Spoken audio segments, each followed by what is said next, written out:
I'm excited to introduce my fellow panelists today. They're Sucharita, VP Principal Analyst at Forrester, Dersu, VP of Brand Marketing at Mudwater, Morgan, Director of Brand Development and Sales, American International Industries, Walmart Beauty Division.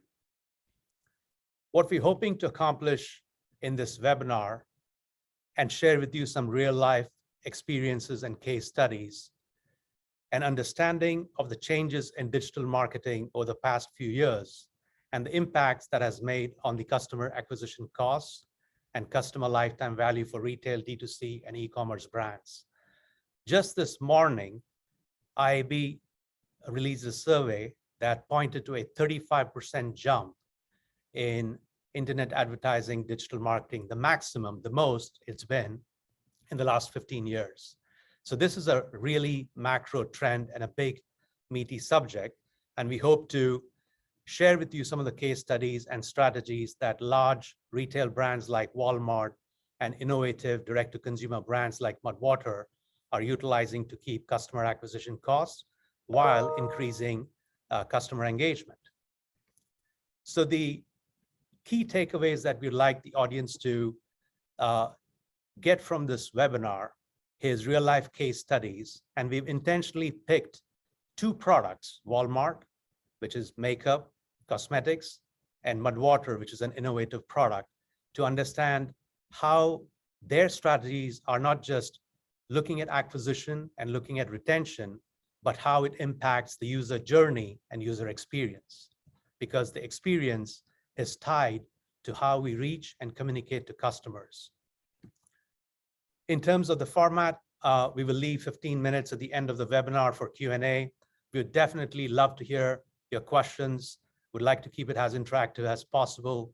If you have any questions for the panel at any point during the webinar, please put it in the chat, and based on the question, one of the panelists will pick it up based on their case study and their experience with the matter. Additionally, we will be recording today's webinar for an on-demand viewing. We'll be distributing the on-demand version of the webinar to all registrants over the next few days, as well as posting the on-demand version of the webinar on our social channels. So without further ado, I would pass it over to Sucharita to take it away from Forrester's point of view in terms of the macro trends that she's seeing with some of the brands that they work with. Take it away, Sucharita. Great. Thank you so much, Jay. And thank you all for joining us here today. I am at a company called Forrester, which is a technology research company, and I work a lot with retailers, brands, and companies in the retail ecosystem. A significant part of what we've been doing is looking at brands as defined as companies that primarily are wholesale businesses that distribute often through third parties, although increasingly many of these brands are also selling directly to consumers. So I thought that I would share just a few slides that showcase some of the data that we have, some of the big themes and trends that we're seeing brands grappling with. And after I wrap up, Jay will lead a great discussion with Morgan and Dersu, which I'm excited for you all to hear about as well. So at a high level, when we talk about brands and digital commerce, it really is broken up into commerce being conducted in one of three ways. First is online marketplaces, and these are primarily where brands engage in a marketplace type relationship, meaning that they own the inventory and the marketplace is merely the seller. So that's like an eBay is the clearest marketplace. Even Amazon falls into this, including some of their 1P. I won't get into the nuances right now, but essentially all of Amazon is in that online marketplace number. As you can see from this chart, we did a survey with more than 100 global brands. And as you can see from this data, no matter how you broke out the characterizations, the size, the sectors they were in, regionally where they may have been located, online marketplaces are usually the single biggest source of digital commerce revenue. That's often followed by wholesale.com. So I define wholesale.com, that can be confusing to a lot of people, but wholesale.com is basically your traditional wholesale accounts. It could be in the United States, a Walmart or a Target, in Europe, a Carrefour, kind of other regional players in other parts of the world like Latin America or Asia, but it's basically the .com version, the e-commerce side of those businesses. And then the smallest, which is in the black, is the emerging world of direct-to-consumer. Most of these brands have historically been used to selling through third-party channels, and they've been used to selling through others. So this idea of connecting directly with consumers is relatively new. It's something that brands are embracing now, and as you can see, it's growing, but it's still one of the smaller parts of a digital commerce strategy. And on the far right-hand side, what we have is, on average for these brands, because they're often distributed in an omni-channel way, that the majority of their sales often happen offline, but digital commerce, the sum of all of their digital commerce efforts, is on average on the right-hand side.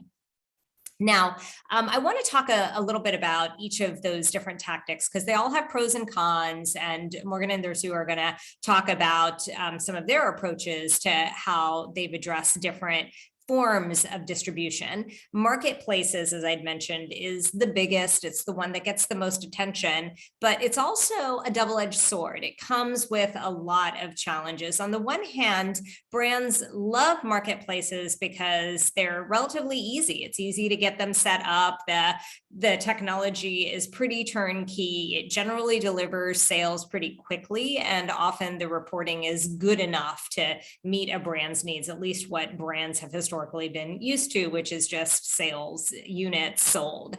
The downside is something that is relatively new to digital selling, which is the idea that you can't control your brand as much. And some of the biggest issues that brands tell us that they're seeing is that there's a lot of gray market goods. There are, in many cases, depending on the nature of what you're selling, there can be counterfeit items. The data is a little bit sketchy, and perhaps worst of all, I came from luxury retail prior to having joined Forrester, and the idea of brand touch and which brands were located next to other brands was a big deal for a lot of companies. And on an online marketplace, you can't control, if Gucci shows up next to, Nine West or some other brand that may be even less prestigious. So these are all issues that companies are grappling with respect to marketplaces.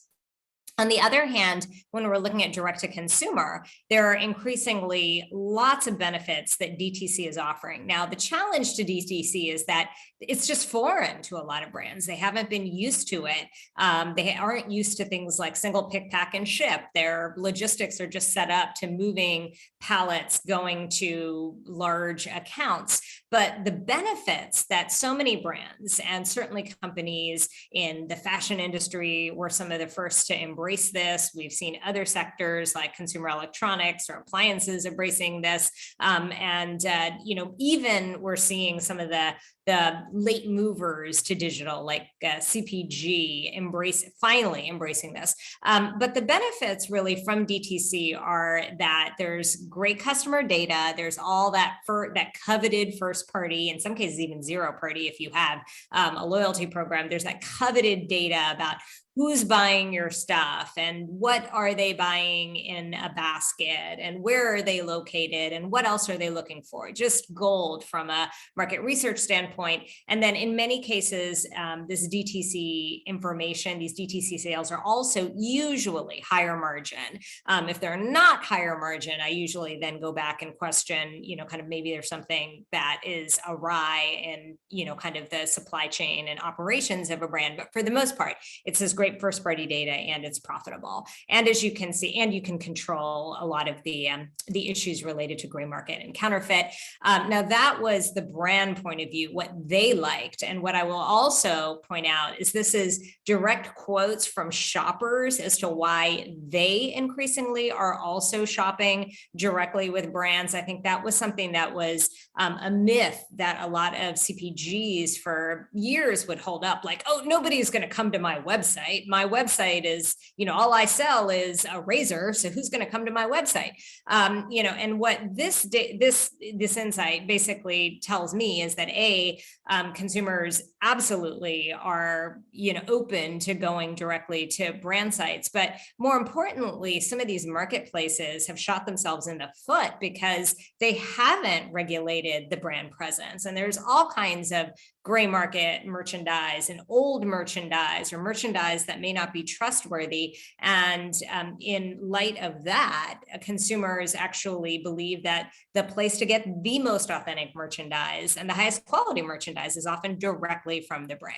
And that's really what we see summarized here is, so when you're looking at different distribution strategies, so online marketplaces, wholesale.com, DTC, they all have their unique benefits. And what we're seeing is brands trying to balance all of this because they know that marketplaces are great for getting in front of a lot of people in one fell swoop. They know that DTC often is valuable from a first party data and a profitability standpoint, and that can have implications for your future product development life cycle. And then wholesale it's almost essential because that's where the majority of your revenue is coming from anyway. And to accommodate those businesses and their .com efforts are equally important. And certainly during the pandemic, when stores were often shut down, wholesale.com was often the only way for those businesses to reach their customers.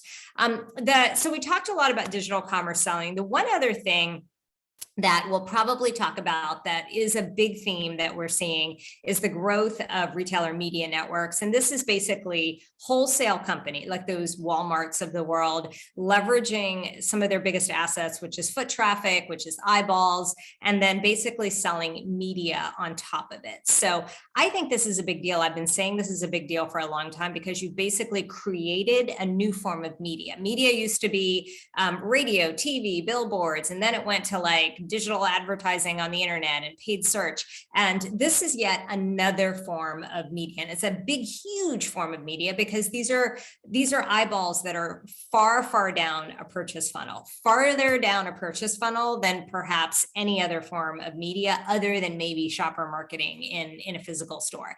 And the types of formats are just beginning to have the surfaces scratched on them. We have endemic and non-endemic advertisers. You have on-site media, you have the media that extends off-site to partner websites, you have the in-store media. I mean, there are just a lot of different permutations, and it's just beginning. Really, the only thing that we see right now is endemic on-site and a little bit of endemic off-site. But for the most part, that's it. And there's much more. And this is really powerful for brands because brands are the ones that are the endemic advertisers. So we'll stay tuned on this and see how this evolves and is shaped over time. I'm going to hand the mic back over to Jay. Sucharita, thank you. And just a couple of quick comments on the retail media networks that you mentioned towards the end. It's massively fast growing, and the big players are obviously Walmart, Home Depot, Target. And one of the interesting things based on who you speak to, it's one of the fastest growing business models, 50 billion, depending on which research you speak to. But what's more interesting is traditionally retail has got very compressed margins. But what the large retail media networks are finding is that the margins are much more healthy, almost media-like. So they're adapting to this very quickly. It's hugely profitable for the retail media networks, and they're using some of those heavy, nice margins to invest back into their retail sales models. So you can see how the much more lucrative media networks are funding some of the innovations in e-commerce that some of these brands are looking to fund. So that's a good setup. And from a next standpoint, we're running a little tight on time. So without further ado, so I'll pass it on to Morgan. Morgan, it'll be great if you can share your experiences at Walmart, launching the D2C brands within Walmart, and how you're grappling with some of these acquisition costs and maximizing customer lifetime value. Take it away. Absolutely. Hi, everyone. I'm happy to be here today and discussing this really exciting and in-depth topic. I'm Morgan Usarzewiczs. I work in American International Industries. It's an umbrella company, a beauty manufacturing company with over 60 different brands and 60,000 individual SKUs. So I personally work on both the brand development side. So I'm part of the entire product lifecycle, even to working directly with the buyers at Walmart, selling in all of the goods within the beauty department that we offer to them, and then managing and marketing the entire process from in-store promotions to online Walmart.com management. So to jump in, about 3 years ago, Walmart had a really heavy push for an omni-channel strategy. So what their focus is and mission is to offer their customers what they want, when they want, and how they want them. Obviously, at the everyday low price that's beating out now not only other retailers, but all D2C retailers as well. So that has now thrown in a whole nother ballgame of, okay, how do we maintain that price leadership when it's not as difficult and it's a new thing to navigate with managing pricing and map pricing when it comes to online sellers as well, not only just Amazon, but everyone. As I mentioned, we're a manufacturing company. We sell to every channel distribution. So during COVID, everybody looked to sell their products online. So how am I, as the head of Walmart, making sure that they're maintaining their everyday low price?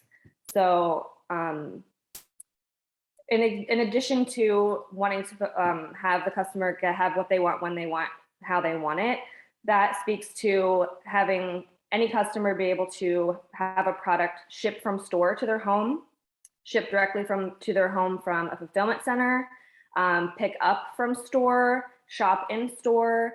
There's now grocery pickup. There's in-home delivery for grocery pickup that they're focusing on. And the latest that they shared with us is that they're looking into drone delivery. So making sure the customer, no matter how they'd like to receive the product, are receiving the product, and also they're having the same experience across all of those channels and ways that they can receive the product.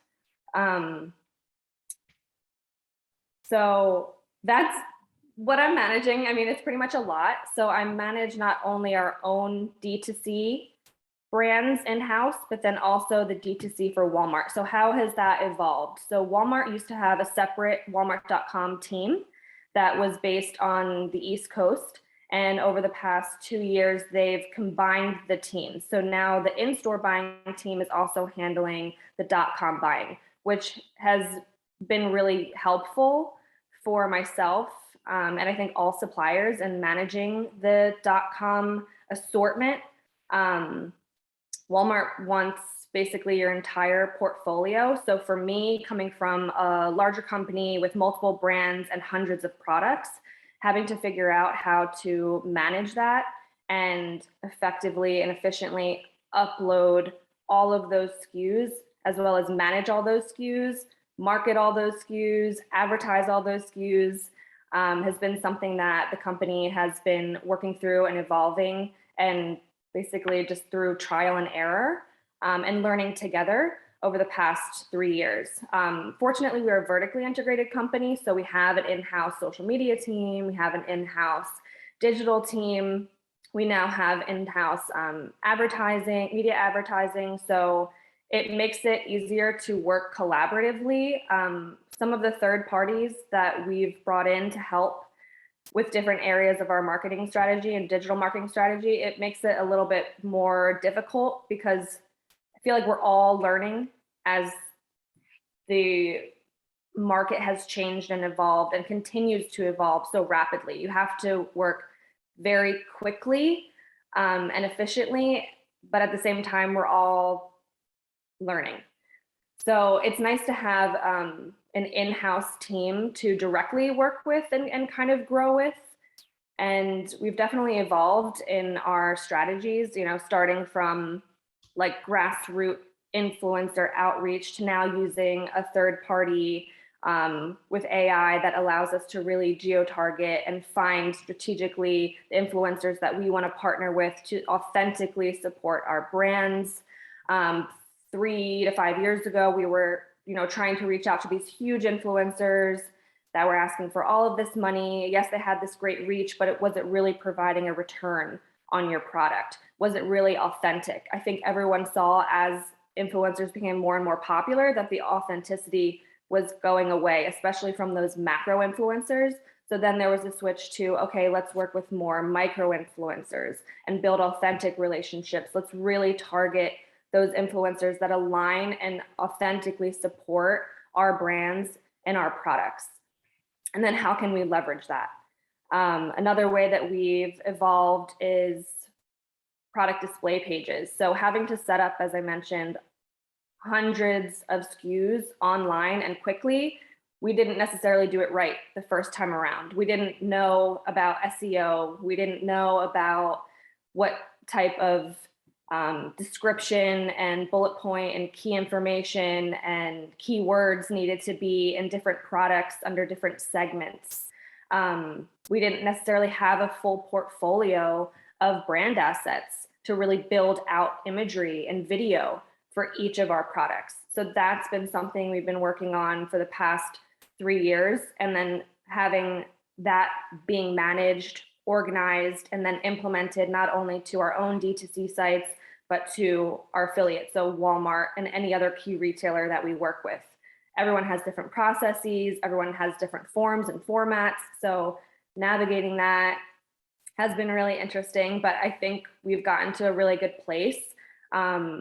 Recently, in Q4 of 2021, there was a heavy focus from myself to the team to upload about 100 different products on Walmart.com and enrich the PDP content and really focus on making sure everything was buttoned up and our content quality scores were where they needed to be.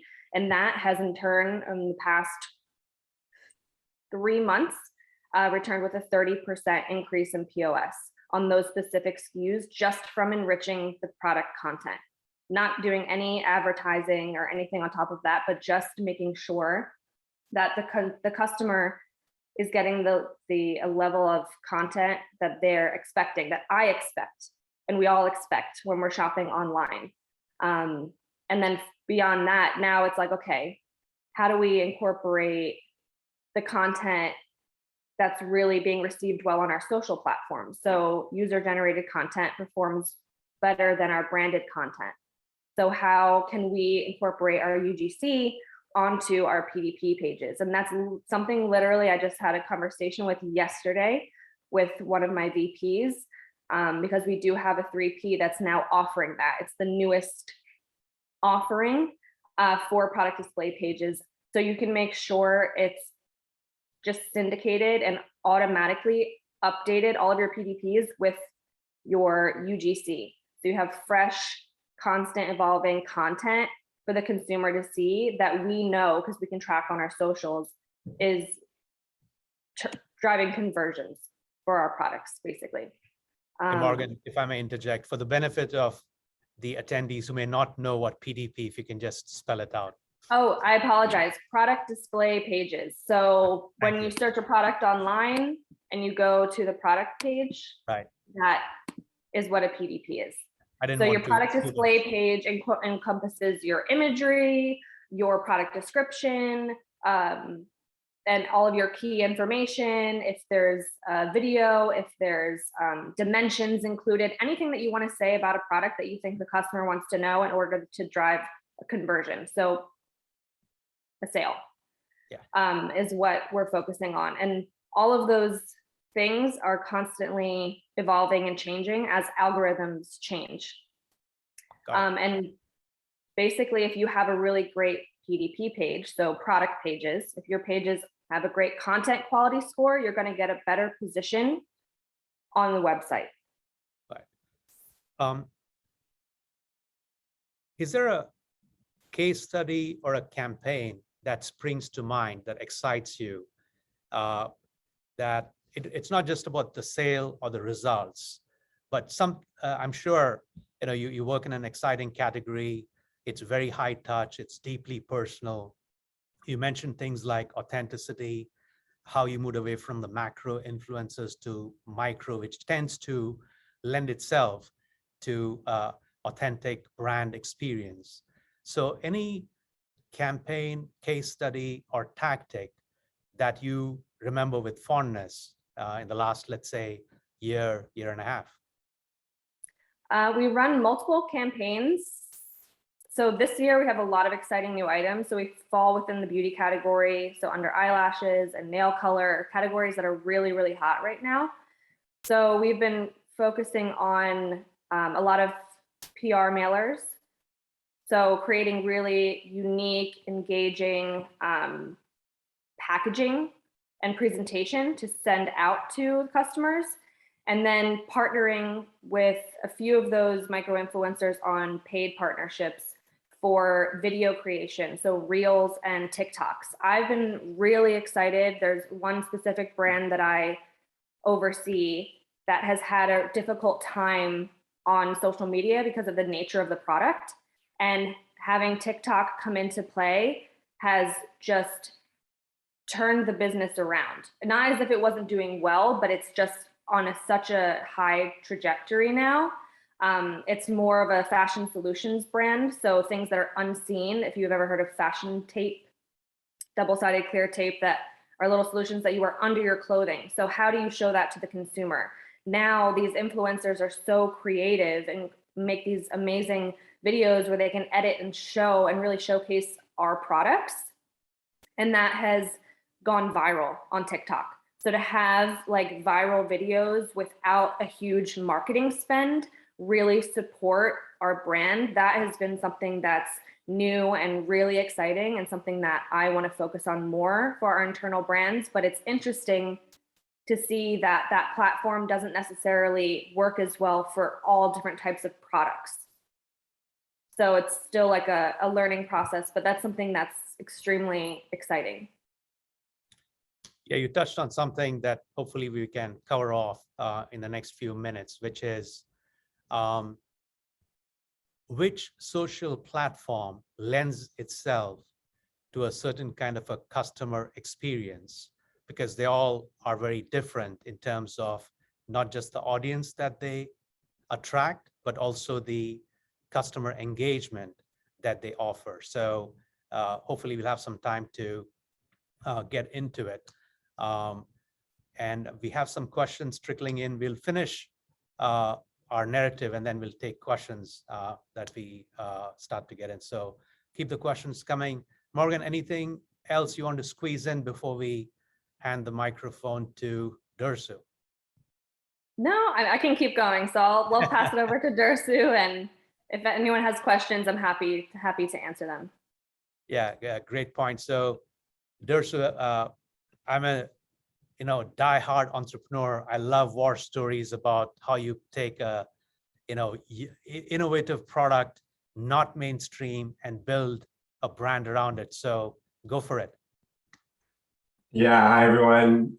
So glad to be here. I'm excited to dive in and tell you a little bit about the Mudwater story. It's been a journey that I've been on for about a year. Mudwater was started just over 3.5 years ago by our founder, Shane Heath. And really, it's a pretty interesting story. And one thing that I think we're celebrating is the idea of trying to get to an information event as soon as possible as you go along a business journey is something I think that I'm really starting to understand deeply, just based on the way that Mudwater was founded. And so what I kind of mean is that, the impact versus effort is something that we're constantly measuring in within business. And a lot of what we were looking at and what Shane was looking at from the early stages was what was the least amount of effort that could be made to get to an information event where there was some data that would allow him to make a decision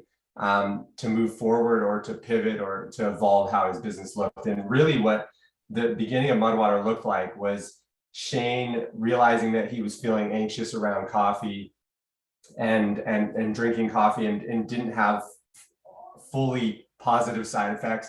Ended up by experimenting with some different adaptogenic mushrooms and turmeric, and traveled through India and found that there was a huge culture around masala chai, and essentially just combined these ingredients, went to dance parties, was found himself at a few parties with a mug of muddy water, and people started to ask him what it was. They tried it, they were interested, and then what he decided was he noticed there was a spark, and so he jumped on, did a Shopify site, and really went into kind of testing and buying small amounts of advertising on Instagram at the time, and just trying it on his own to see how it would spark. He didn't go into a huge fundraise. He didn't go into a crazy site build. It was really on his own, and I would almost say it was a very grassroots approach to business. But I think the thing that was so powerful is that he was able to get to an event very quickly and saw that people were buying it online. He was mixing it in his garage, and it kind of went from there. And I think, when I really look at the way that this brand has functioned, it's been based on this idea of really understanding what is it that we are seeking in our lives and making it deeply personal, and then thinking about each of the decisions based on that sort of personal connection that we have to that decision. And what I mean is, I think like as Mudwater has grown, I mean, I think now we're really at a point where I think we sold our like 1 millionth, Mudwater which this last year, which was really exciting. And when you think about that, we haven't evolved that much since the founding of the company, but I think a lot of the things that we're playing in is trying to understand how do we keep our pure sort of essence in the sense of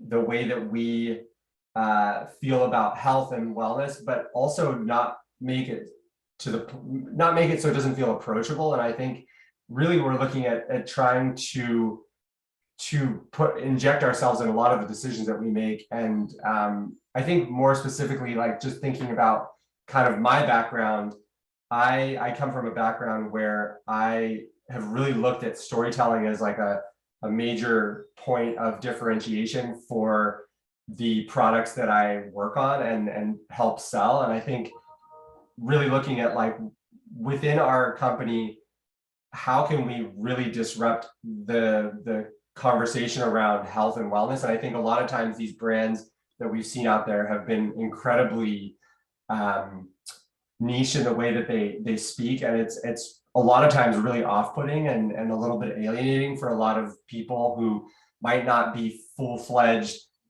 health nuts, or we might not know about adaptogenic mushrooms.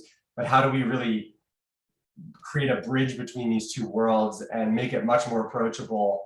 And I think a lot of our work right now is to kind of use irreverence, which is the idea of our earliest campaigns.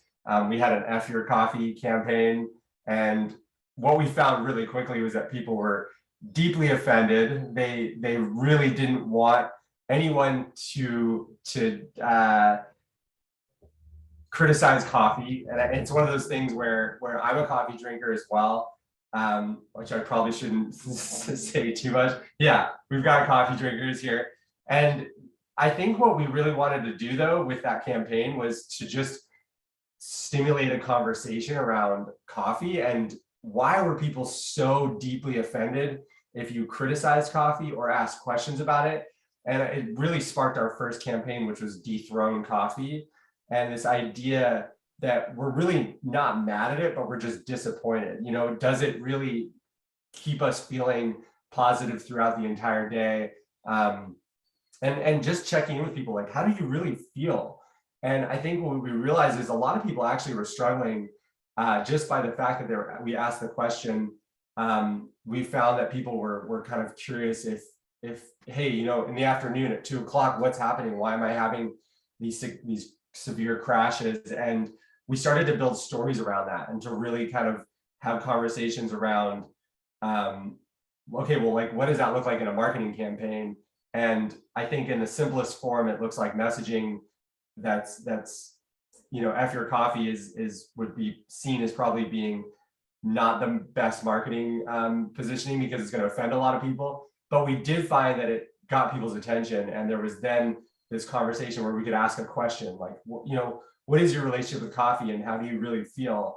And I think that's really our mission within our brand in general, is to just sort of disrupt the conversation, but also to really just question all of these patterns I think that we move in as society. You know, it's just this idea of like, okay, well, how are we really feeling right now? We found that 20% of people can't metabolize caffeine, and so they probably shouldn't be drinking these high amounts of caffeine.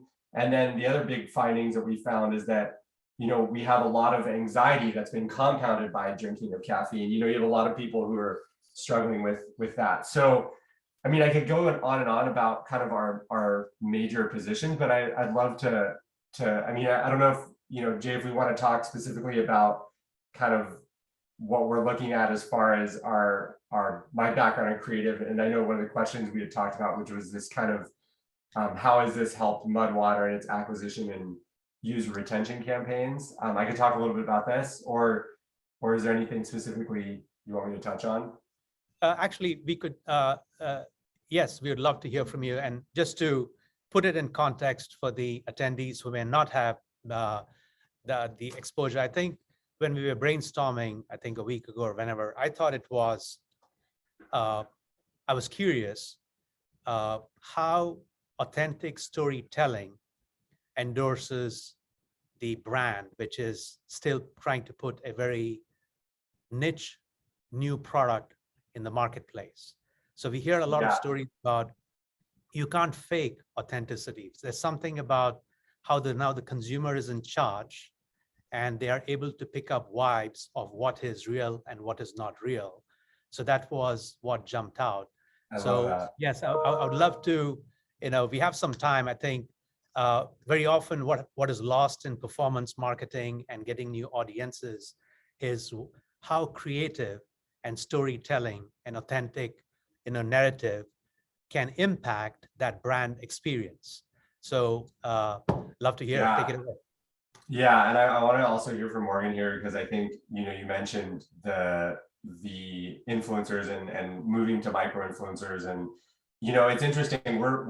I'll be transparent. We're like in a very we're at a bit of a precipice here, and sort of this zone where we're trying to continue with what the brand was founded on, which really was our founder sharing very transparently and very vulnerably about his journey, his struggles with anxiety, with depression, the acknowledgement for himself that he wasn't feeling positive with some of the decisions he's made, and sort of some of them being based around what he was drinking every day, which was coffee at that point. And so the early marketing of Mudwater really was like this very, very stripped down storytelling. And we talk a lot about production value as being, you know, every decision you make within a piece of content says something about your brand and where you sit in the world. So for example, if you're using super fancy cameras, a really polished actor, what that says is potentially that you know, you are that you're maybe not being completely transparent with what's, you know, what your brand is about. Like there's decisions, I think, that all kind of, they either sort of separate or draw the viewer closer to your content. And I think our decisions to make this content really feel like it was cut together by the founder on YouTube. The shots aren't super fancy. We didn't shoot with a really expensive camera. These are all decisions that we made that we felt we wanted it to be about really his story, and to not get in the way of that. And I come from a long line of content creation advice. And I remember when I first joined, I was from an agency background, and I was always wanting us to use better cameras and to light these scenes better. Because I thought, man, imagine this amazing Vice story, this doc would imagine with a beautiful light and a dolly move that drifts across the scene. And really quickly, the people that founded Vice told me that, you know, everything that you decide to do as far as production value will essentially has an opportunity to push your viewer further away from the story.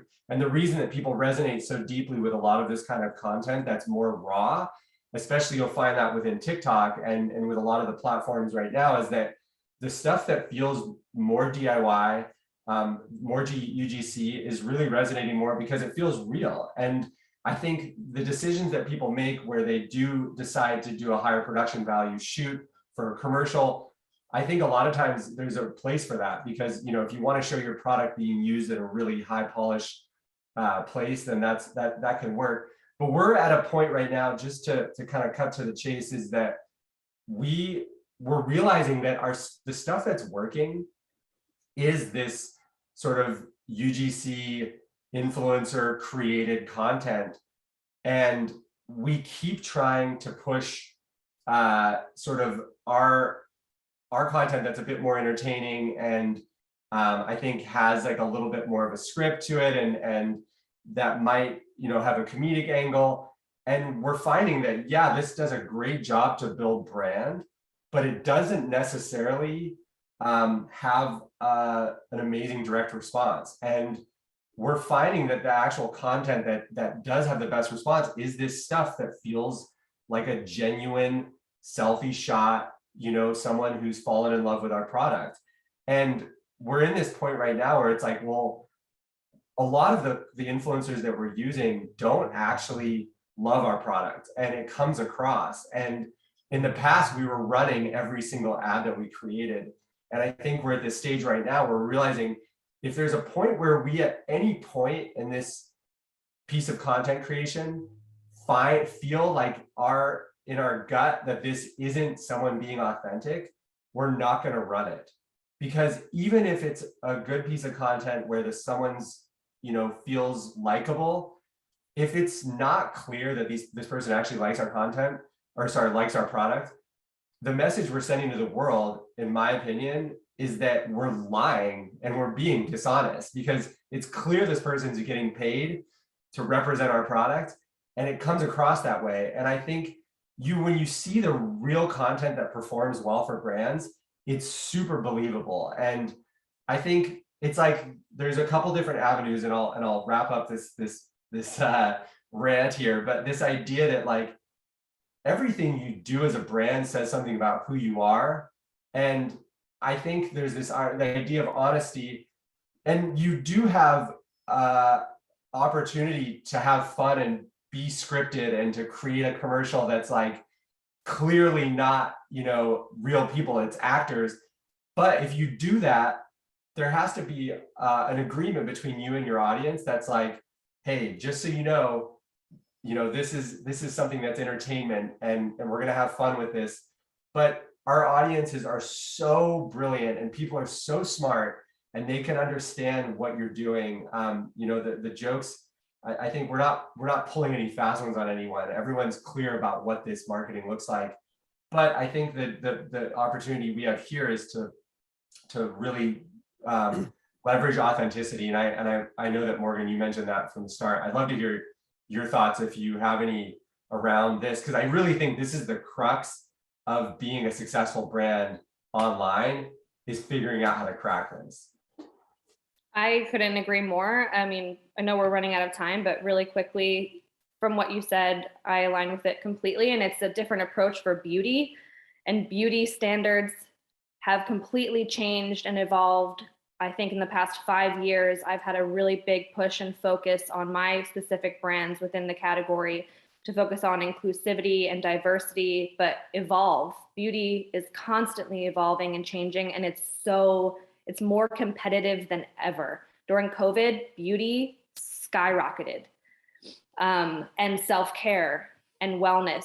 So how do we continue to evolve with the consumer and adapt to and speak to new consumers? We really focused on millennials, and now we have this whole new demographic of Gen Z that has a whole different set of expectations and a whole different viewpoint on beauty. So it's embracing flaws and not covering up so much.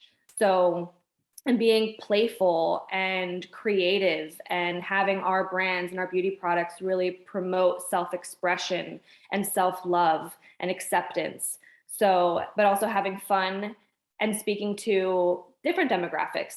There's a demographic that, you know, is a little bit more raw and is wearing less makeup, and there's still part of our demographic that wears more makeup, but having our content tailored to that. So we've, for the longest time now, for years, used an array of different models. So different ethnicities, different body types.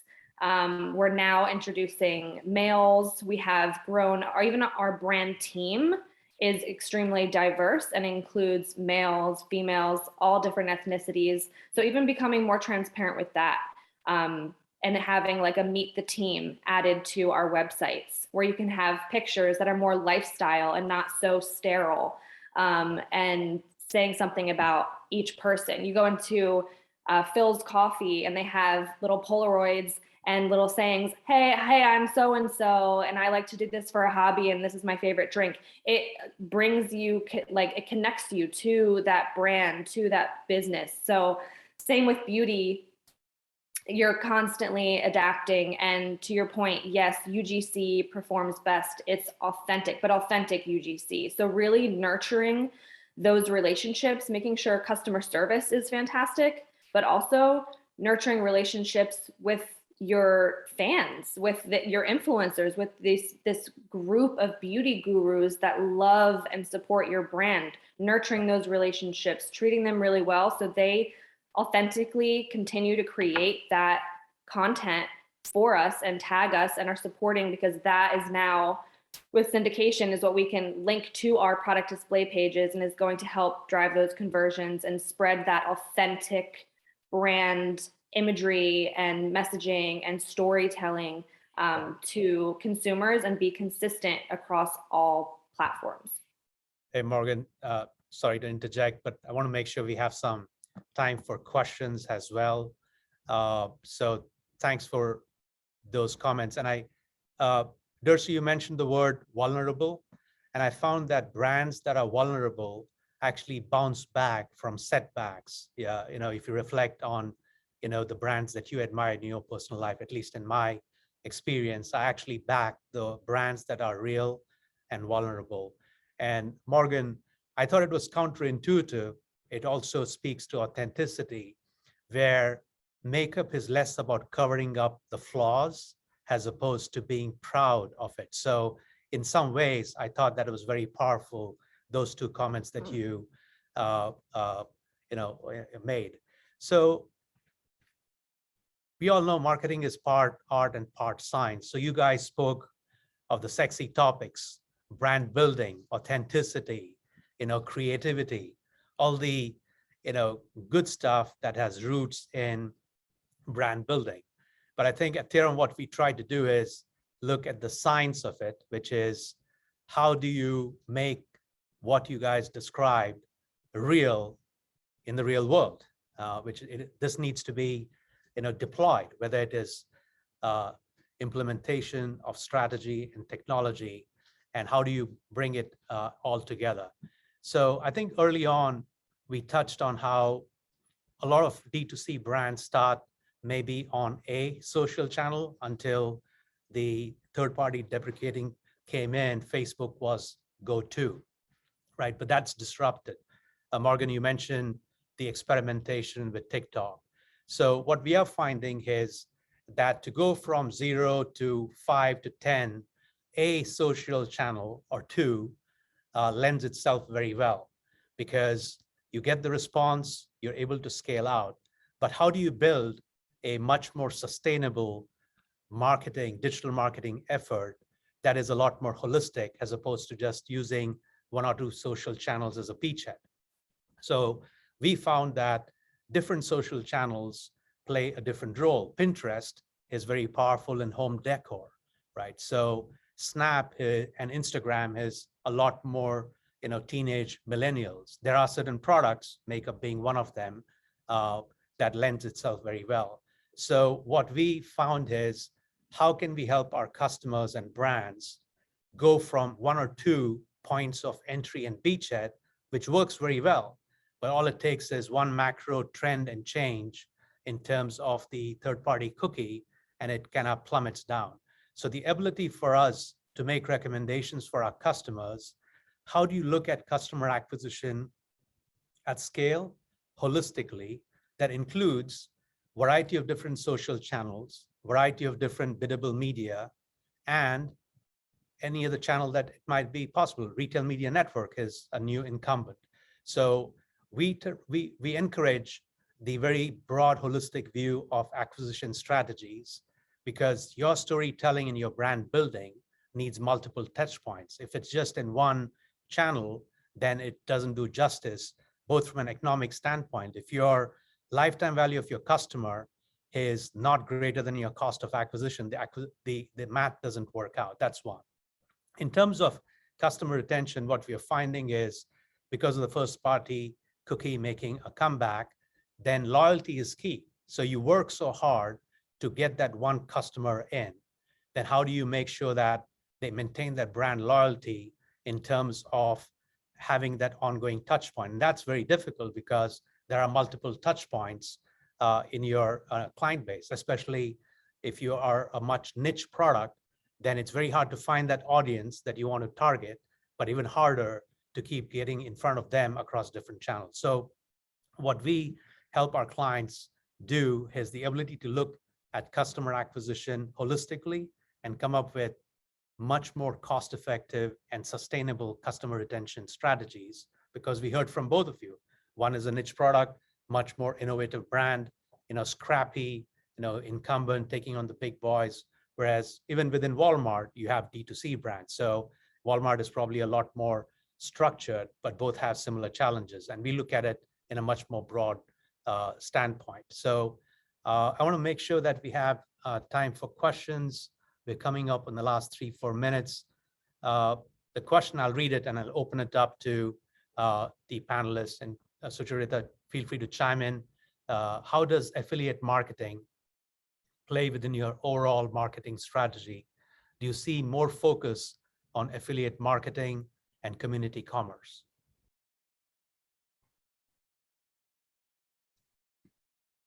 Anybody wants to take that? I can take a shot at the affiliate marketing piece. From a pure direct marketing, response and performance marketing, it was very much mainstream, I think, before the third-party deprecation came in. So I don't have the data to prove it, but I think the retail media networks will take on the place of third-party affiliate networks that depended on third-party retargeting, whatever that form or fashion might be. So affiliate marketing will work only at scale and reach. So I feel that there will be elements of affiliate marketing that will get taken over by retail media networks. Why? Because they have 2 or 3 things. First is first party, then they have buying behavior. And secondly, most at scale retail media networks have it broken down by interest type, whether it's makeup, whether it is food and beverage, or whatever else it might be. So the ability to balance scale and retargeting, and the ability to reach that audience at that point of purchase or lower in the funnel, I think the retail media networks will play some kind of affiliate marketing play, though it'll change because of the third-party cookie deprecation. Feel free to counter it. I'm okay with that. We are living in a new world. I just want to jump in. We don't do as much affiliate marketing. Our Why? focus right now, just because we have so many items and there's all CPG. A lot of them are like impulse. The majority of our business is still very much in store. So we're doing more social media marketing and paid advertisements within our D2C and not yet at the point to do affiliate marketing. We haven't tried that yet. Not to say that we won't, but I think we're still dabbling and focusing on essentially, it's like the cart before the horse. We're not going to do affiliate marketing or even partnering with Walmart Connect. It's a really large spend, and we're still having to sell to Walmart. So if it's D2C, you can put more, implement more promotions, have a higher spend. But then if you're working with and selling through Walmart as a 1P, but still having to partner with them, I don't necessarily have more margin to work with to integrate these elaborate media strategy, paid media strategy campaigns. And I also want to make sure that I'm getting my bang for my buck. So I have to explain to my management team, who personally is from a different generation and doesn't even fully grasp and understand completely, to be transparent, social media and social marketing and the importance of it, because they're not necessarily using it themselves. But so I have to go in and explain, well, what are they going to get in return? What's the ROI on this spend? And it's hard. I thought you get friends and family discount being part of the, come on. Hey. No, it's difficult to have to explain the ROI. So it's something that I'm still, working with, because I have to, present it and make sure it makes sense to be part of our marketing budget and it's working. So I think we'll definitely try those things out on a smaller scale with a few products and brands that make sense. But for the specific products and brands that I work on that are more like CPG and impulse, it's not something that we've done yet. Right. Dersu, have you considered affiliate or some form of? Yeah, we have an affiliate program. It's managed by an agency. It started really grassroots, where we were doing individual affiliate codes for people, but we now have an agency managing it. It's actually a pretty good chunk of business for us. We have a program that's specifically targeting YouTube influencers that will plug our product within a longer form piece. A lot of times they're like video bloggers that are doing travel, or things like that. And we'll actually have a product moment in there and then have an affiliate code associated with it. And it's actually performed pretty well. Yeah. Cool. Very good. And they actually get paid. So it's a kickback, which is cool. Yeah. Very nice. Any other last minute questions? We are coming up on the final minute or so. I know we started a couple of minutes late, but we are still inching up to the close. So again, hopefully you guys enjoyed it as much as I did on behalf of the Theorem teams. Sucharita, Morgan, Dersu, thank you for your time. Thanks for participating. And for the attendees, stay tuned. We will be posting it for on demand as well. Thanks again for a stimulating conversation. Cheers. Have a good day. Thank you. Thanks, Jay. Thank you.